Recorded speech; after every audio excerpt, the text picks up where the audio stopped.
দায়ে আদালতে এসে একটা মামলা করছেন, আসলে মামলাটা তদন্তের জন্য ছিল, আজকে নাকি তদন্ত রিপোর্ট আসার পরে আদালত তদন্ত রিপোর্ট পায় কি আদেশ দিল? বেসিক্যালি 1-2-2025 তারিখে আমরা দেখেছি যে মোহাম্মদপুরে একটা ঘটনা ঘটেছে, যেখানে ওপেনলি লাথি মেরে একটা বিড়ালকে হত্যা করা হয়েছিল, যেটা বেসিক্যালি প্রাণী কল্যাণ আইন বলেন, বাংলাদেশের পেনাল কোডের 428 ধারা বলেন, সবকিছু অনুযায়ী কিন্তু অপরাধ। দ্যাটস ওয়াই কিন্তু আমাদের এই যে নাফিস আপু, উনি বাদী হয়ে মামলা করেছেন বিজ্ঞ সিএমএম 27 নম্বর আদালতে, এবং কি 1-2-2025 তারিখের যে ঘটনাটা ঘটেছিল সেটা বিজ্ঞ আদালত কিন্তু তদন্ত দিয়েছিল পুলিশকে।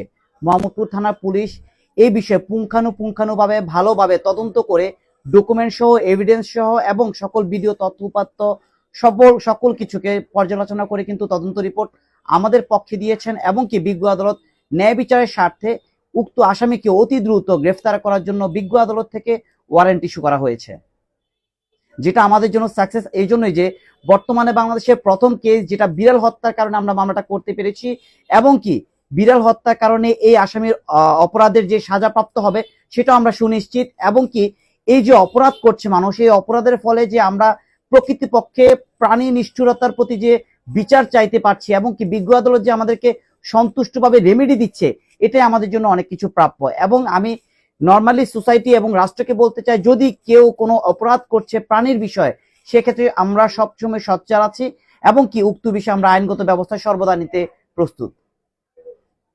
একটা মামলা করলে তদন্ত আসার পরে প্রথমত হয়তো আমরা জানি তাকে সমন দেওয়া হয়, এই মামলা থেকে সরাসরি তাকে গ্রেপ্তারি পরোয়ানা জারি করা হয়েছে।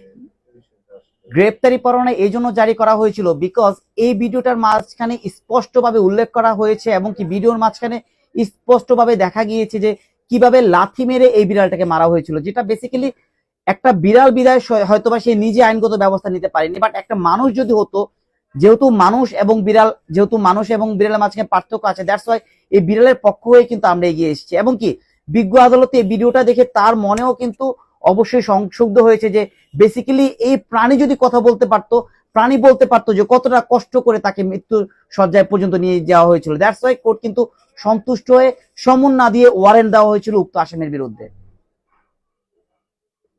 আপনারা আসলে এই বিড়াল হত্যার দায়ে আসলে কতদিনের সাজা হতে পারে?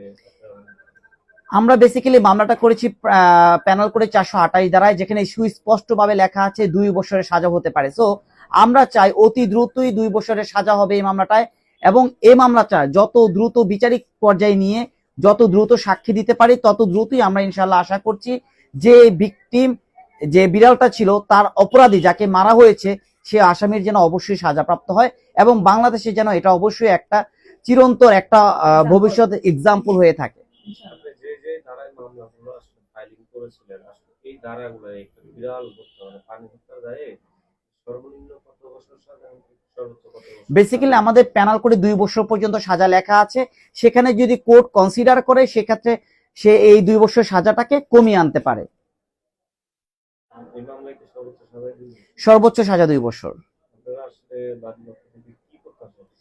আমরা বাদী পক্ষ থেকে প্রত্যাশা করছি এই বাদিনী ভালোভাবে অবশ্যই এই মামলাটা পরিচালনা করবে, এবং সাক্ষী যারা মাঝখানে উনি অবশ্যই প্রুফ করতে সক্ষম হবে যে বেসিক্যালি যে অপরাধী সে সত্যিকারিতে ঘটনাটা ঘটিয়েছে, এবং কি এর মাধ্যমে এই বাদীর মাধ্যমে আমরা সমাজকে অন্তত চোখে ধরিয়ে দিতে চাই যে কেউ যদি প্রাণী হত্যা করে অথবা প্রাণীর প্রতি নিষ্ঠুর আচরণ করে অবশ্যই তার বিরুদ্ধে আমরা আইনগত ব্যবস্থা নেব, এবং তাকে কিন্তু আইনের আওতায় এনে সাজাপ্রাপ্ত করার চেষ্টা করব। এবং করা যায়, সবচেয়ে বড় কথা।